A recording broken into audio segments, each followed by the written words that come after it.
Talk, a show that has been designed to take up real issues of the real estate sector. It is a show that aims to educate and enlighten all the stakeholders of the business, where best of minds come together with diverse perspective. Issues are discussed threadbare to differentiate between the wants and needs of the sector. Real issues that are often missing in the cacophony of mainstream news media. Real Talk, the talk show by Track to Reality. Powered by Purvankara. There is a general view that keeping slums and social housing away from the city centers would add the social infrastructure cost of the residents over there. So what would be the ideal solution where the quality of life is improved while there is an equitable distribution of living standards? I believe that that would be ideally not the right thing to do, take the people away from putting them outside. And it is not possible also. It is just a myth that we think that, you go and do the social housing outside the city and everybody will go and live there. So here only the people who are economically in a higher status can live in the city. That's not possible.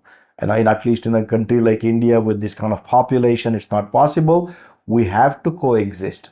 We don't have to coexist as neighbors, but coexisting within the community is possible, and that is how the cities are developed, and that's the way cities will continue to live, is what I think. No, I think I have another point to this, and this is a flawed mechanism of moving people outside the city, city domain. I don't think so this should ever happen.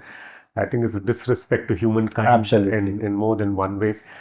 See, the classic case is, where is your economic generator, right? Even if I put somebody, let's say hypothetically somebody is at 40 kilometers away from this, see the amount of time and money and effort they come to their generations of creating economics, right? Correct. It is misplaced. That whole argument is completely misplaced. I believe that we should turn this logic slightly differently, and there is a huge practice theory which is emerging called as service city. Now, we believe that every city will function well if the service city is fed well. Now, I'll give you an example today. If you take, where do our taxi drivers in our city stay, right? They stay because they will stay at residential areas because they know tomorrow morning they have to pick up somebody. There's a proximity story to it.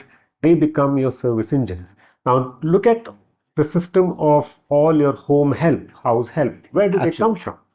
Right? You can't put them 40 kilometers away and say you will be successful. I think we will fail as a city and as a community. So I feel for us to live together, it might sound utopian, but I think that's what is the service city quality, because all of us in some form or the other is servicing the city. Doesn't matter where you're sitting in the spectrum. We'll see that more often now with all the logistic companies, right? Correct. There are home delivery companies, there are n number of them which actually are servicing the city.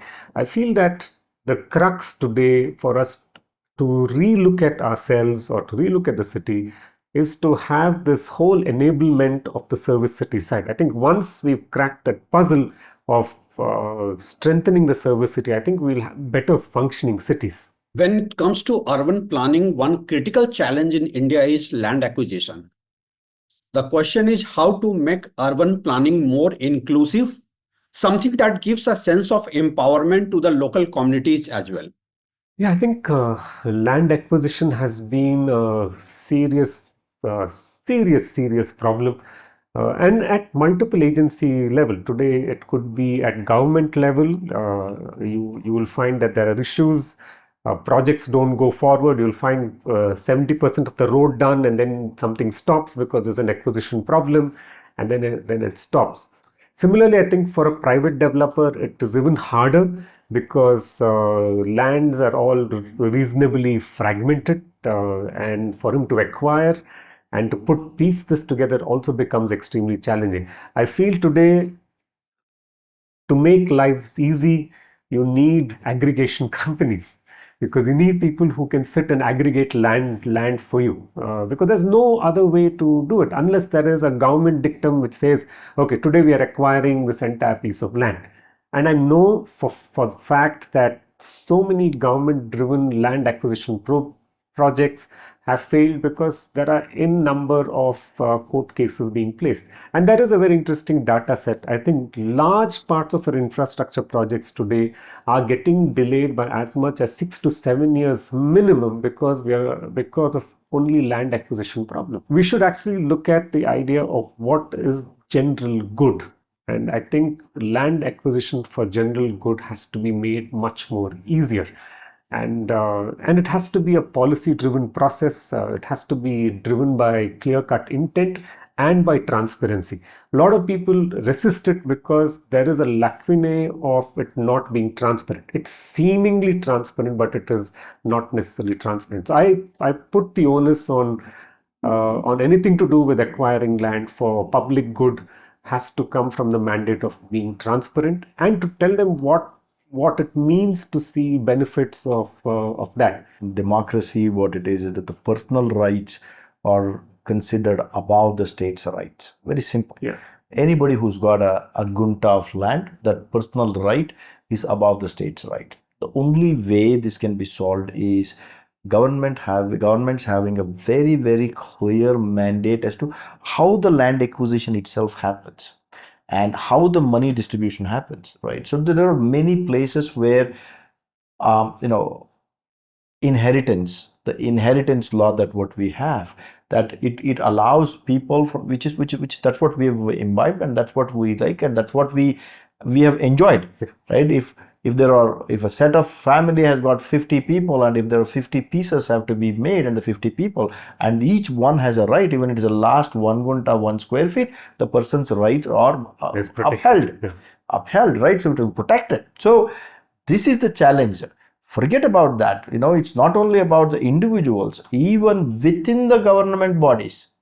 For example, if the BBMP wants, Bangalore Brihat Mahanagara Palika wants to extend, if there is a military land, go figure, it will take a week, 7 years to 10 years for them to get the permission, which means that every entity, into an individual to a larger entity, wants to protect their rights under the thing. Yeah. Right? What it is that, and I think there is a little bit of cultural change that we may require, right? That the public spaces are also owned by public, not just you're owning your own place. And it looks quite philosophical when I say this one, but till such time that we say that public spaces are important for us to move forward, this will be a very difficult thing. The second thing is governments have to come with real clear land acquisition models where everybody is taken care. In fact, there are quite a number of boards that actually have acquired lands, and people have not been compensated for years. And would you not go to court, and would you not? So you might have seen exactly like that. There are some places where government has laid land up to here, and they have not, because there is some compensation problem is there. So that's how it works, and I think we've gotten used to it. How could it be done better is what we probably are discussing. Coming back to the economics of it, most of our urban civic bodies are not cash positive. How to overcome that challenge? Yeah, it's a very interesting question which you pose on our administration doesn't have money, but let me place this conversation under processes. Today, do a job well the first time. I think that is very, very important, because most often we get stuck with, let's say I do a road, then it gets into some kind of a problem, then again it comes back and gets to be retrofitted and changed. So we have a big problem of doing things right the first time. I think once we follow that principle, we would probably become more economically sustainable. And the reason why I place this as an argument is that that whole cycle of not finishing a job continuously keeps happening. Now, it is simple. Let's imagine that it's not done. And I have many cases in Bangalore itself. Projects have started, and big commercial hubs in the city, which is, I would say, the economic, what you say, uh, heartthrob of, if you call that as a city. And these projects have gone on endlessly, not for anything. That means you've killed the small kirana guy in that area. That means he loses out on becoming part of your economic success. So that's one bit of. And what happens is that, let's say I stop paying my property tax in just pure angst that I don't pay property tax because I've not done business from my street for the last 2 years. That means there is a drain in what normally you would have collected as property tax from that place. So all of these actually start getting to be interconnected, and also comes from a lot of things on clarity of what we need to do from what we collect as revenues. Even distribution of what goes where is also very, very important. And I'll give you a very interesting example. Today we've done there are sizable amount of smart city roads done. Now you'll go and look up, you'll find thousands of wires which are crisscrossing in just about 10 feet level, because then you'll have all this optic fiber cables which are crisscrossing all over. Why is that happening? Your roads are supposedly smart. You have systems which necessarily need to take this entire optic fiber cables through. Nobody wants to pay that extra bit of money to run whoever the agencies are, to run their optic fiber cable through these conduits which have been laid out. Now, imagine from city loses its revenue because nobody is operating or taking that space. They have spent large sums of money to create this infrastructure. Again, that's going to become wasted. So I think there's some parts of it come from how we are implementing too. Once we implement right, we create absolute sense of this is the only right way to do it. I think we should be good to go. See, you said that why the urban bodies are cash strapped. So we need to address where the money comes from. The money comes from collection of taxes. Today we have around 27 cities in India where the population is more than 10 lakh people. We have more than 58 cities where the population is more than 5 lakhs. And we have 6 to 8 cities where the population is more than a crore or 10 million people. Right. So now we need to understand is that what are the economic engines of this country. So it is first is that the inefficiencies which Dr. Nayak just now spoke about, that's a given, that there is so much of inefficiency, so much of wastage, so much of money that being wasted. What it is that the urban bodies collect the taxes, and that taxes, it may be sufficient or may not be sufficient. But as governments, we're collecting taxes on many other fronts. Yeah. It becomes an imperative, most important thing for the governments to think that the money that should be spent would be in a place where economy is thriving, economies are becoming bigger, which means for a city of Bangalore, ever since for the last 25 years, we are complaining about the traffic. Would it take $3 billion? Would it take $5 billion? Whatever it takes, we should be able to invest and make sure a city like Bangalore, which is one of the economic drivers, engines of this country, is kept in a healthy state so that the more and more can be done. It is not only just about urban bodies, and I think the state government and the central government should be thinking about cities like Mumbai, Bangalore, Hyderabad, Chennai, Calcutta, Delhi, and maybe Pune, maybe Nagpur, maybe Coimbatore. These are all economic engines. I'm sorry if I've left out few cities which are important, right? And unless that we develop that attitude, the cities are going to be like this, because it appears that cities are there to give and cities are not there to take. Cities are the ones which are, for example, there is a pride that we take that we have created, so many million, miles of roads in many states and etc. Important, yes, for the goods movement and other things, economy is good. But when we come back to the cities, that we're not even bothered about what it should be, and we don't want to fix that unless we do that. Only one such economic activity or only such activity of repairing came through metro. Apart from that, in the last 25-30 years, I have not seen anything. Of course, now if you look at Mumbai, there are a lot of infrastructure projects that are going on, which has resulted in the economy of Mumbai becoming better, and it will become even more better. And maybe all cities must have that kind of a funding that must be coming into the cities, while making us more efficient, while making more honest in our intent to develop the cities. And I think I think we are missing something there, in my opinion. Okay, so we all understand there is a problem at hand. We have discussed the ground reality, challenges. What precisely should be done in the given framework that we have with our cities? Bangalore has, I think, has many names to it, right? It started from Pensioners Paradise, then it Garden City, and then it has Pub City, and then Silicon Valley, and it goes on. I'm saying if you keep adding the list, it keeps going on. And I think large parts of the conversation today is, do I have an engaging public space in Bangalore? And for me, that always troubles me, because post pre-independence era, where we had a large Kaban Park and a large Lal Bagh setup, we have not added serious open space to the city. And what we've done is we fragmented it, of course, because the planning mandates forced us to fragment it.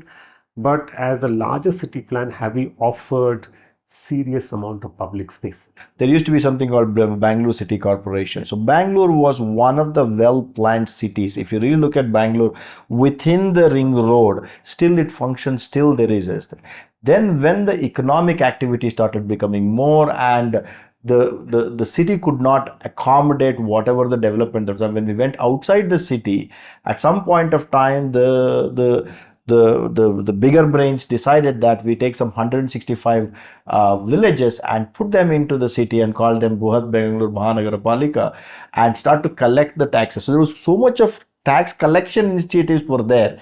Then the development took the long this thing, and all the the infrastructure development took the back seat, but development went ahead. Yeah. And today, that is the reason, as you said, that the fragmentation happened in parks and open spaces, where there was no collective thinking in building a city happened. Yeah. Yes. No, I think today, not that I think I think we shouldn't end up always complaining, but I think we've done good things too in the Yeah. process. Let's say today, at least reasonable lake developments which have happened within the urban areas, I think they're reasonably well done.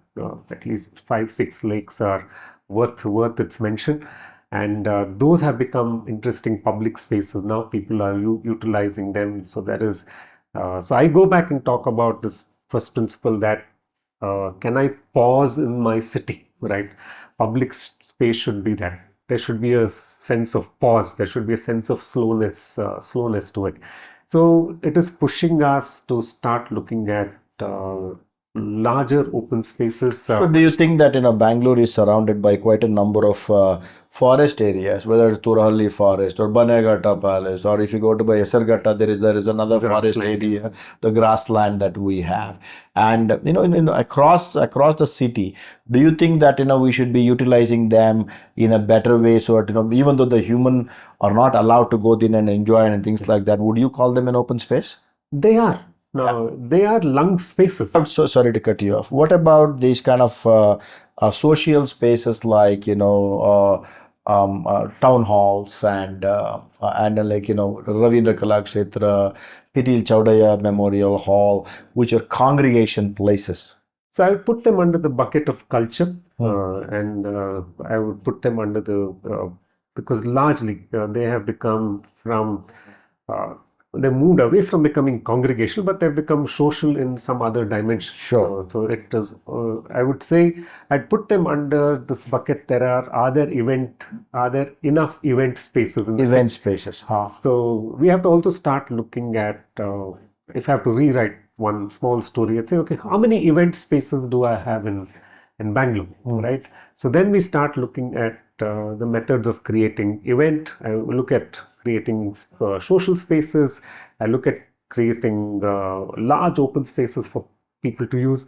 What is missing also today is the Maidans of Bangalore, right? Earlier we used to have large amount of Maidans in the city where we used to go and play. It didn't matter what you play. There could be 20 cricket matches Correct. going on, right? It really didn't matter, but you continue to play in that. Today, where does the child go to play?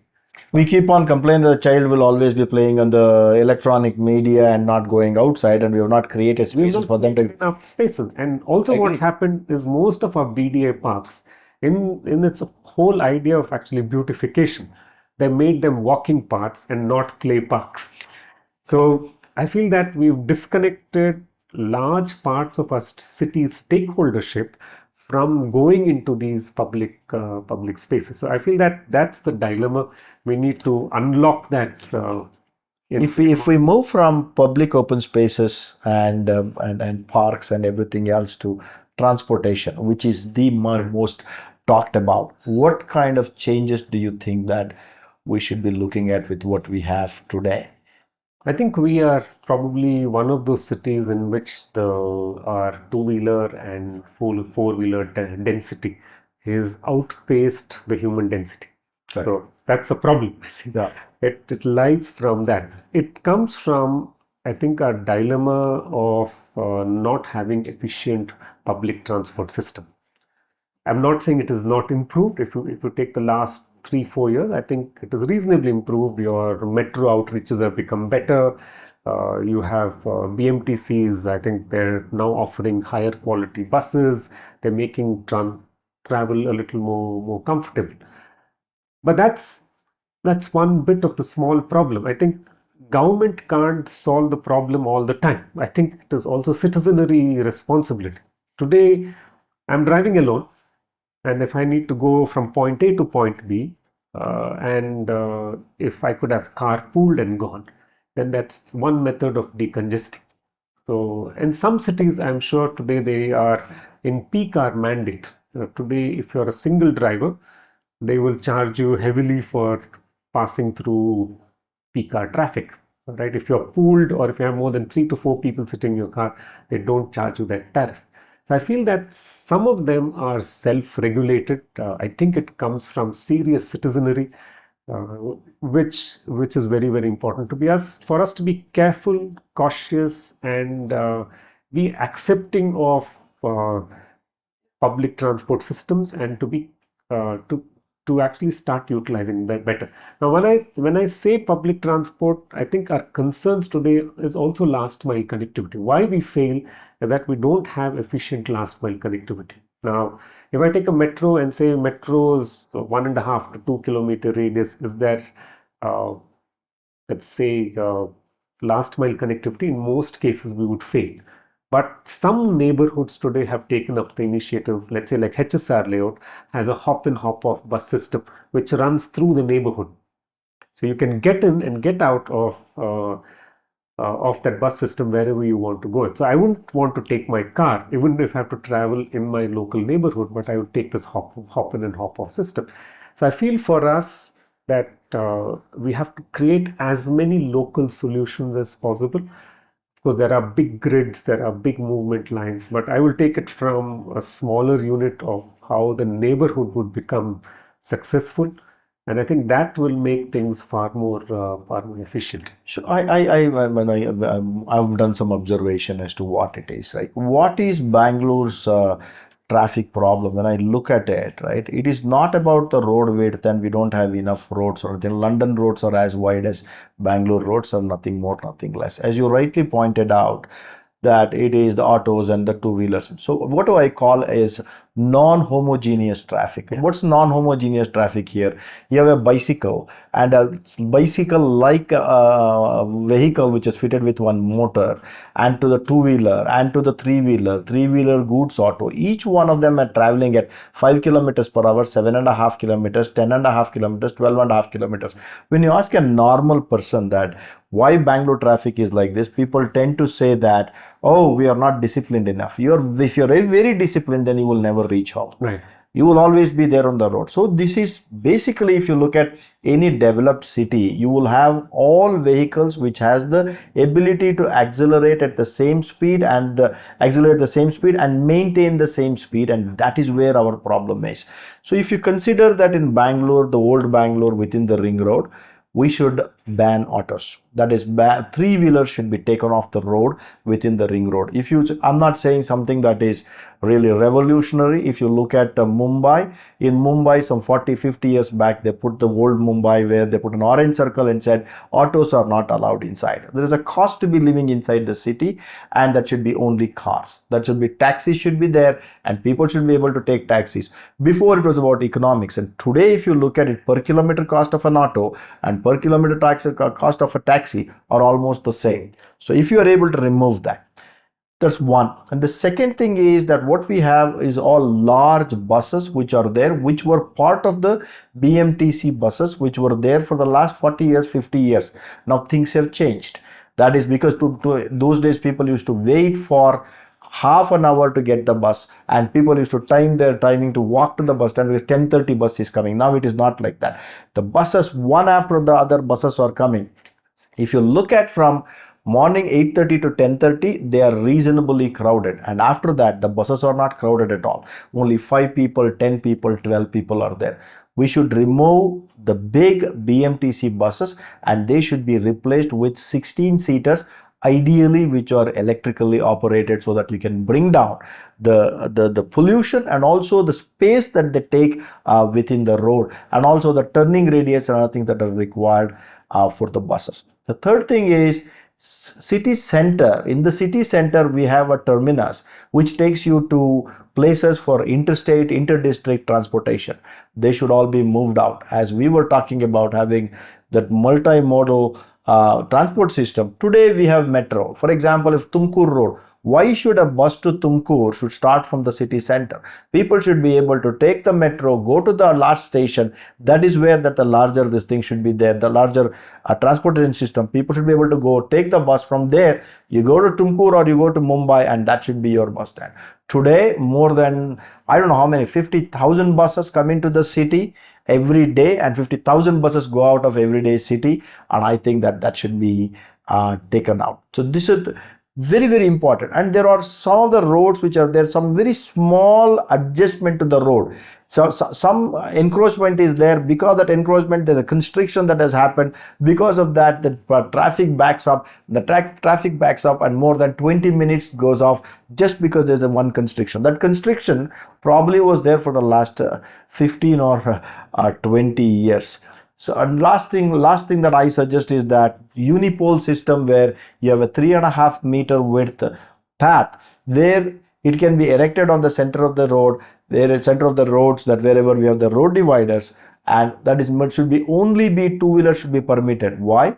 Two-wheelers have they can fly down on a little bit more steeper slope. Their turning radius is smaller. If we are able to create the parking for them at the end of the roads, and people can say only dedicated to the two-wheelers, and also you can use that as some advertisement and other things, that where people are driving through that thing. And so there are quite a number of this segregation of traffic if we are able to do, and these are all achievable, attainable. These are not something that we are saying you build underground this or another road one above the other, nothing of that sort. It is taking full advantage of what we already have as infrastructure. I think some of these could be really helpful in a little bit there will be resistance, and then we need to take care of it. Where would the auto drivers go? Auto drivers should be turned into becoming taxi drivers. For that, if there's a training that is required, if for that there is some subsidy is required for them, you give them loans in a little bit of a lower interest rate so that they can go and buy taxis and become taxi drivers. So I think those are some of the things that I believe could ease the traffic. Yeah, it also, I think there is a design issues also. Road ergonomics, I feel that we fail badly in our road ergonomics. So sometimes I think, like you said, small kinks in the road means there is a backup of close Correct. to 1 kilometer. Good. I think it's not always about complaining. I think Bangalore today is probably one of those cities which has a volume-based signaling system. I think that's working well. So it detects volume. So once it detects volume, it tells you, then it delays the signal based on Perfect. volume. I think those are interesting technology-based based solutions which are there. I think those are doing well. I think in all their pilots, I've heard that they're. But the volume itself is so high. That's basically what is the problem. Volume itself is high in the sense the speed of a road is directly proportional to the slowest vehicle. Yeah. And the size of the vehicle will always take the space on the road. Largely, it comes from how you're managing density through mixed mode and things. So either we compress it, so we add, we delete. But I think technology will be in the foothold of managing traffic, Absolutely. traffic well. And it's a linear process, right? It's if it's getting congested somewhere, then it stops, and then it picks up, and then it clears. So what used to be done manually, yeah, it's now starting autopiloted that way. Yeah. So yeah. Well, this has really been a very interesting and insightful discussion, a very freewheeling discussion. We have discussed the ground reality, challenges, and even some of the possible solutions. What to make these solutions work, we have to first address the issue of misplaced priorities. And it is here that India continues to be seen as a country that lacks vision, governance, and even integrity to make world-class cities. Thank you, both of you. It has really been very helpful discussion. Thank you, Ravi. Thank you for having us. thank you, Ravi, and thank you, Malana, for this lovely conversation. Very insightful. I think triggers more conversations in the future. Thank you. Thank you.